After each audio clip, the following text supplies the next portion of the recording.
وہ اس کے سوال پر ٹھٹکی، پھر یوں ظاہر کرتے ہوئے کھڑکی سے باہر جھانکنے لگی جیسے سنا ہی نہ ہو۔ محتشم کی پیشانی سکھ نلودہ ہو گئی۔ تم اتنی بدتمیزی کیوں کر رہی ہو؟ میں ایسی ہی ہوں، وہ ہنوز باہر دیکھتے ہوئے رسائن سے بولی۔ تو محتشم نے صاف صاف بات کرنے کی ٹھان۔ میں تمہاری فضول بات سننے سے بہتر سمجھتا ہوں کہ تم سے صاف صاف بات کروں۔ جب تم نے میرا پروپوزل ریجیکٹ کر دیا تھا تو پھر انکل اور آنٹی نے تمہارے مخالف فیصلہ کیوں دیا؟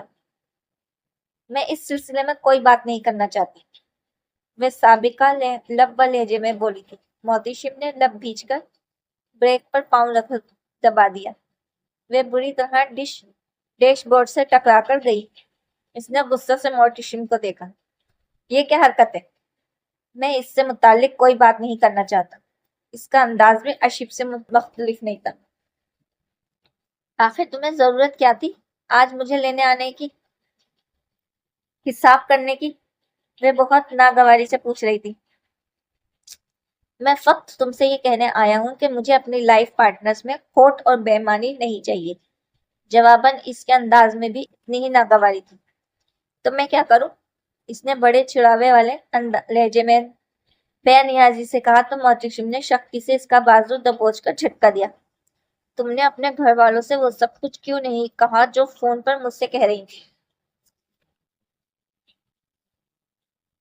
مومی، تمیز سے بات کرو۔ وہ اس کی جارحانہ انداز پر فائف ہو گئی۔ تمیز سے بات تو اب تم کرو گی، مجھے بالکل ٹھیک جواب چاہیے۔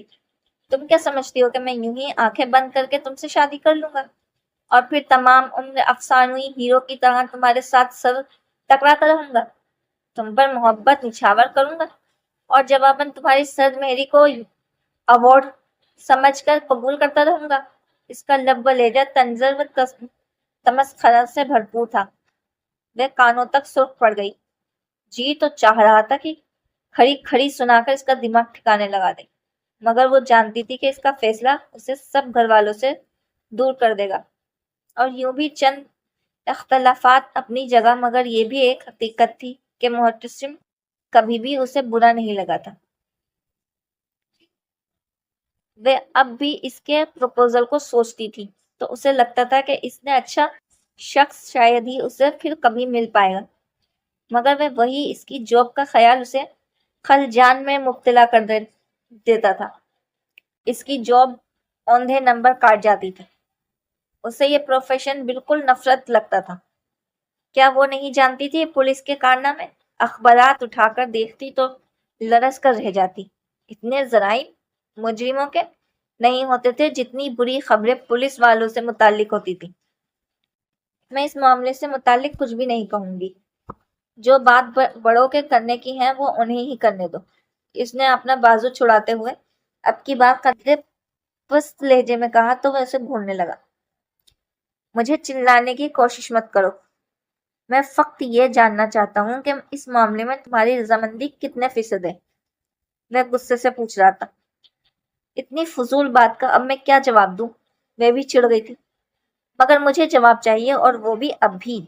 میں تمہیں یا کسی کو بھی اجازت نہیں دے سکتا میری زندگی برباد کرنے کی، وہ قطعی انداز میں بولا تھا۔ ظاہری بات ہے میری طرف سے اس بات میں جواب پا کر ہی وہ لوگ تمہاری طرف گئے تھے۔ اس نے بہت دقت سے جواب دیا تھا۔ چند لمحوں تک میں ایک ٹک اشیب کے چہرے پر نظریں جمائے رہا۔ وہ بے حد کنفیوز ہونے لگی۔ مائنڈ یو محتشم نیازی، میں لاک اپ میں تمہاری مجرم نہیں ہوں جس کے ساتھ تم ایسا سلوک کر رہے ہو۔ اس کے انداز میں حد درجہ خفوگی ساتھ ناگواری کا عنصر نمایاں تھا۔ محتشم گہری سانس لے کر سیدھا ہو بیٹھا۔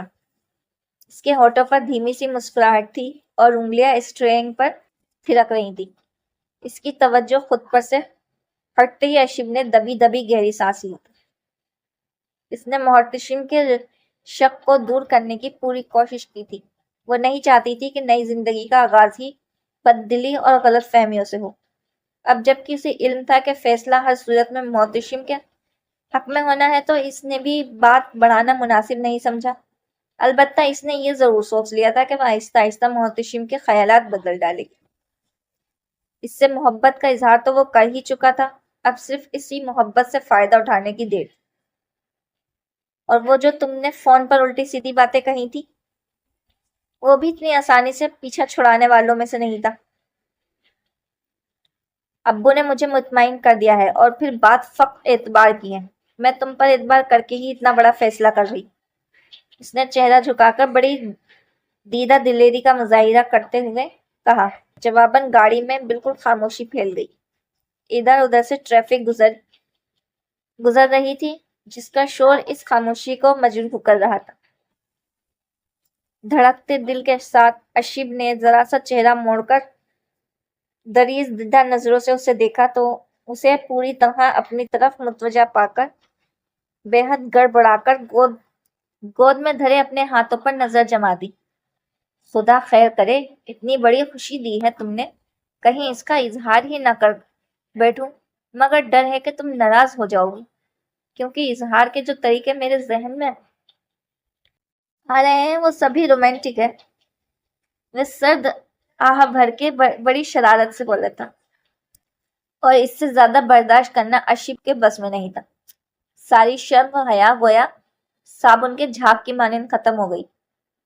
میرے ساتھ کسی قسم کی واہیات بات کرنے کی کوشش مت کرنا، ذرا سی لفٹ پا کر تم تو سر پر چڑھے جا رہے ہو۔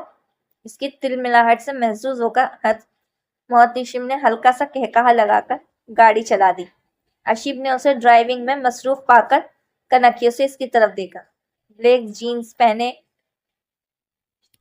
اسکائی بلو شرٹ کے کف کوہنیوں تک موڑے، پھر بھرپور مردانہ ہاتھوں میں مضبوطی سے اسٹیئرنگ تھامے، اس کے چہرے پر مسکراہٹ نے جگمگاہٹ ہی پھیلا رکھی تھی۔ پہلی بار اس کے حوالے سے اشیب کے دل میں لطیف جذبات پیدا ہوئے تھے۔ دھڑکنوں نے انداز بدلا تو اس نے گھبرا کر جلدی سے کھڑکی سے قریب ہو کر باہر بھاگتے دوڑتے منظروں پر نظر جما دی۔ تم اتنے برے تو نہیں ہو محتشم نیازی، تمہیں آزمانے میں کوئی حرج نہیں ہے۔